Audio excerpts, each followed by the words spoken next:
저는 가끔씩 이런 질문을 받습니다. 기독교인이 왜 세상 일에 참여하나요?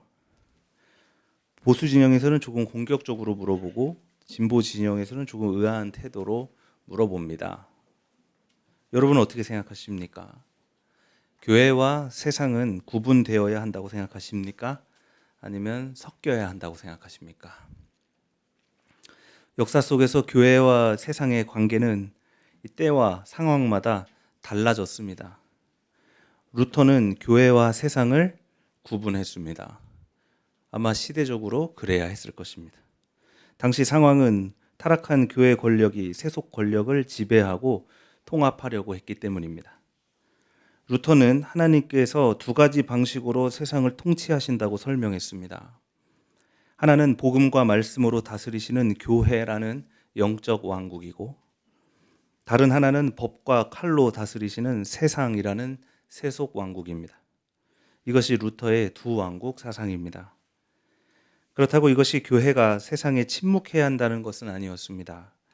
칼이 아니라 예언자적 비판으로 참여해야 한다고 말한 것입니다. 칼뱅은 정부의 종류를 두 가지로 보았습니다. 그것은 영적 정부와 시민 정부입니다.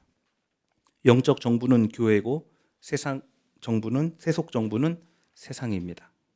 그러나 이 두 정부의 거리를 멀리 두기보다는 오히려 그 둘을 상호 보완적인 관계라고 했습니다.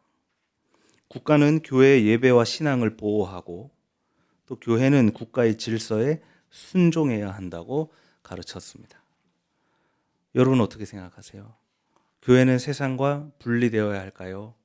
아니면 교회는 세상과 닮아가야 할까요? 오늘 고린도전서에서 바울은 어떤 지혜를 세상의 지혜와 구분합니다. 설교자로서 바울은 그동안 자신이 그럴듯한 세상의 지혜로 말한 것이 아니라 오로지 성령의 능력으로 설교했다고 말합니다. 세상의 지혜는 눈으로 보고 귀로 들으면서 배운 것, 그리고 내가 상상하면서 떠올리는 것들입니다. 물론 바울은 학자로서 세상의 지혜가 많은 사람이었습니다. 제가 아까 설명한 루터와 칼뱅의 사상은 세상의 지혜죠. 성령의 능력은 아니고 제가 공부한 것들입니다. 이런 것들을 마구 늘어놓을 수는 있습니다. 그러면 지식이 많아 보이는 인상을 남길 수는 있습니다. 그러나 설교자는 강의하는 사람이 아닙니다. 설교자는 공동체를 향한 하나님의 뜻과 마음을 조명하는 사람입니다. 그러니까 결국에 설교자는 세상의 지혜가 아니라 성령께서 이끄시는 지혜로 말해야 합니다. 성령의 지혜는 무엇입니까? 그것은 지금까지 내가 눈으로 보지 못하고 귀로 듣지 못했던 것들, 그리고 사람의 마음에 떠오르지 않은 것들입니다. 저도 가끔 노래를 만들다가 우연히 정말 아름다운 멜로디를 만들어낼 때가 있습니다. 어디선가 들었던 음악인가? 아니면 내가 어떻게 이렇게 아름다운 멜로디를 만들어낼 수 있지? 음악가들은 가끔 이런 때를 맞이하는데요. 그들은 결국에 뮤즈가 다녀갔구나, 이런 결론을 냅니다. 이것처럼 성령의 지혜는 본래 내 것이 아니었던 어떤 생각과 말을 내가 하게 되는 것입니다. 그 말은 너무 아름답고 놀라워서 성령께서 주신 신비의 선물이라고밖에 우리는 고백할 수 없는 것입니다. 하나님의 사랑, 그 구원의 경륜이 태초부터 시작되어서 지금 나에게까지 닿았습니다. 이것은 깊고도 놀라운 일입니다. 그런데 바울은 세상 통치자들 가운데에서 이 지혜를 아는 사람이 하나도 없었다고 말합니다. 그랬다면 주님을 십자가에 못 박지 않았을 테니까요. 그랬다면 계엄령을 내려서 총구로 시민을 위협하는 일도, 또 세종호텔 노동자들이 당하고 있는 부당한 일들을 그냥 내버려 두는 일도 없었을 테니까요. 바울은 이렇게 말합니다. 우리는 세상의 영을 받은 것이 아니라 하나님에게서 오신 영, 즉 성령을 받았습니다. 그것은 하나님께서 우리에게 은혜로 주신 선물들을 우리로 하여금 깨달아 알게 하시려는 것입니다. 우리가 이 선물을 말하되 사람의 지혜에서 배운 말로 하지 아니하고 성령께서 가르쳐 주시는 말로 합니다. 다시 말하면 신령한 것을 가지고 신령한 것을 설명하는 것입니다. 교회는 이렇게 세상과 구분되어야 합니다. 세상의 지혜가 성령의 지혜를 대신할 수 없고 또 인문학이 신학을 대신할 수 없듯이 시민단체가 교회를 대체할 수는 없습니다. 예전에는 교회가 세상과 섞여야 한다는 진보적인 기독교 운동의 흐름이 있었습니다. 목사는 가운을 벗고 공장에 취직했고 또 빈민 사이에 섞여 들어가서 살기도 했습니다. 물론 그것이 노조나 야학을 조직할 때는 유용한 방법이 되었습니다. 그러나 그것은 결국에 기독교 운동이 되지는 못했습니다. 왜냐하면 그것은 그냥 사회운동이었지 기독교 사회운동은 아니었으니까요. 이종건 전도사는 10년 전에 옥바라지 골목 투쟁 당시 그 골목에 들어가서 살았습니다. 마침 여관을 지키는 투쟁을 했기 때문에 방 하나를 받아서 살 수 있었습니다. 고민도 하지 않고 짐을 풀어놓는 그를 보면서 저는 참 대단하다고 생각했습니다. 그런데 당시에 그는 가난한 대학생으로 주로 학교 과방에서 생활하거나 연희동에 쓰러져가는 옥탑방에서 살았기 때문에 옥바라지 골목에 들어가는 편이 더 나았을지도 모르겠다고 생각하기도 했습니다. 그 여관 안에는 대학생들도 있었고 학자들도 있었고 음악가들도 있었습니다. 대학생들은 공부하면서 여관을 지켰고 학자들은 논문을 쓰면서 여관을 지켰습니다. 음악가들은 노래하면서 여관을 지켰습니다. 저희는 당시 신학생들이었는데 사람들이 신학생들에게 무엇을 기대했을까요? 저희가 잘하는 걸, 예배잖아요. 그래서 저는 이종건 전도사와 함께 그 방 안에서 지내면서 예배를 준비했습니다. 거기 있는 사람들이 기독교인들은 아니었지만 골목을 지키는 마음은 하나같이 같았기 때문에 한 마음으로 기도할 수 있었습니다. 골목에 들어가서 그들과 섞여 살았지만 예배는 거룩하게 준비했습니다. 목사님들을 모실 때는 꼭 가운을 입혔습니다. 여름에도 가운을 입혔는데 제가 목사가 되고 나니까 죄송한 생각이 들더라고요. 거룩한 척하는 것이 아니라 그것이 우리 그리스도인이 여기서 해야 할 일, 책임이라고 생각했기 때문입니다. 하루는 성찬기를 농성장에 두고 다니니까 사고가 났습니다. 누군가가 우리 성찬기를 담배 재떨이로 사용한 것입니다. 신학생들의 반응은 반반이었습니다. 이것이야말로 세상과 섞이는 교회라고 좋아하는 신학생들도 있었고, 이러면 사람들이 성찬을 뭐라고 생각하겠냐고 분개하는 신학생들도 있었습니다. 저는 후자였습니다.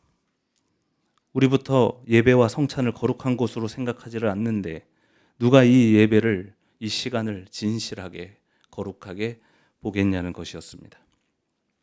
그래서 저희는 성찬기를 관리하는 부서를 만들었고 농성장 안에서도 그것들을 구별하여 보관하기 시작했습니다.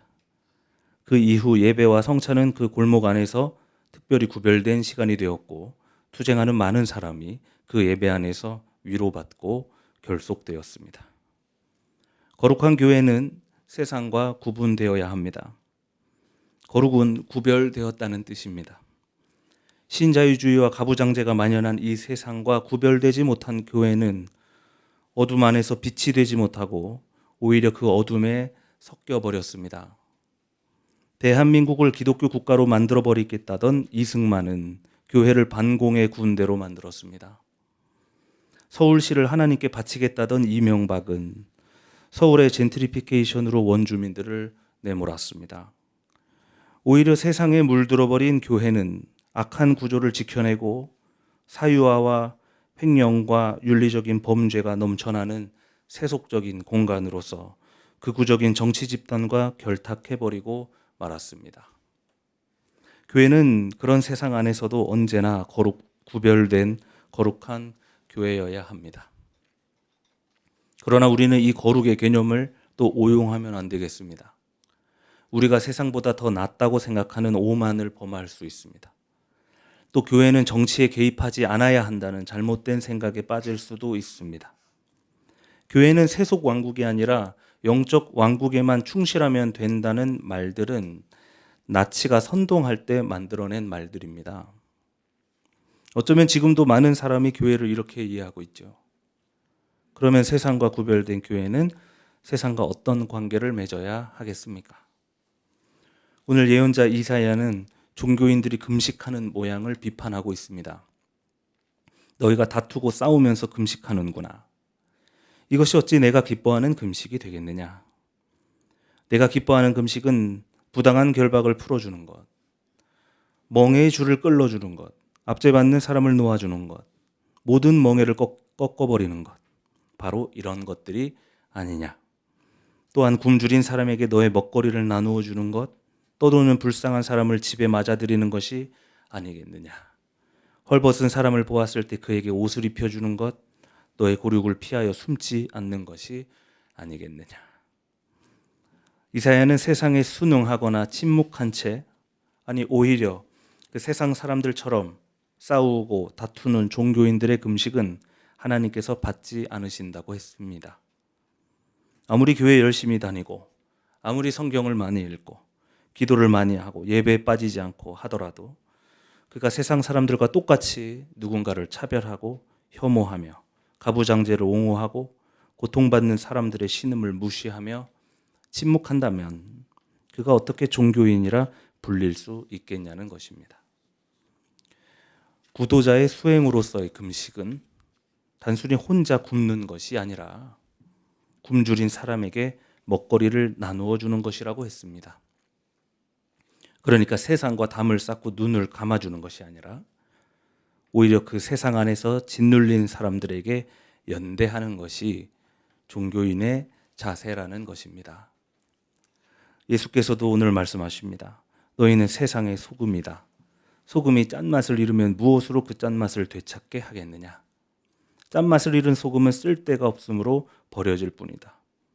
너희는 세상의 빛이다. 너희 빛을 사람에게 비추어서 그들이 너희의 착한 행실을 보고 하늘에 계신 너희 아버지께 영광을 돌리게 하여라. 여러분, 교회가 왜 있습니까? 교회는 하나님을 위해 있는 것이 아니라 사실 세상을 위해 있는 것입니다. 하나님께서 자신에게 절할 사람을 필요로 하는 것이 아니라 세상 사람들에게 하나님의 구원이 필요한 것입니다. 교회는 세상 권력자들과 결탁해서 그들에게 신탁을 내리고 또 사람들을 세속 질서에 순종시키기 위해서 있는 기관이 아니라 그 권력자들 밑에서 허덕이는 사람들에게 연대하기 위해 세워진 교회입니다. 세상과 구분된 교회는 땅의 지혜에서 비롯된 땅의 말이 아니라 오직 성령의 지혜에서 비롯된 하늘의 말을 할 수 있어야 합니다. 그 하늘의 말은 세속 권력자들에게는 정의로운 심판이 되고 가난한 사람들에게는 위로와 구원의 말이 될 것입니다. 그러므로 교회는 세상과 구분되어서는 안 됩니다. 교회는 산이 아니라 도시에 지어야 합니다. 물론 가끔 조용한 산으로 가야 할 때가 있습니다. 그러나 우리는 결국에 산 밑으로 내려와야 합니다. 교회는 도시 안에서 세상의 소금이 되어야 합니다. 그래야 썩어버릴 대로 썩어버린 이 세상일지라도 그 안에서 그리스도의 구원을 지켜낼 수 있기 때문입니다. 또 교회는 세상의 빛이 되어야 합니다. 이사야는 우리가 세상에 굶주리고 헐벗은 이들을 위해 일할 때 우리의 빛이 새벽 햇살처럼 강력해지고 오히려 우리의 상처가 나을 거라고 했습니다. 우리가 어둠 가운데서 나타나면 캄캄한 밤이 오히려 대낮같이 될 것이라고 했습니다. 우리는 마치 물된 동산처럼 되고 물이 끊어지지 않는 샘이 될 것이라고 했습니다. 그러므로 거룩한 교회는 가난한 이들에게 오직 연대로서 세상에 참여해야 합니다. 이것이 기독교인이 왜 세상 일에 참여하냐는 질문에 대한 대답입니다. 여러분, 교회로 오십시오.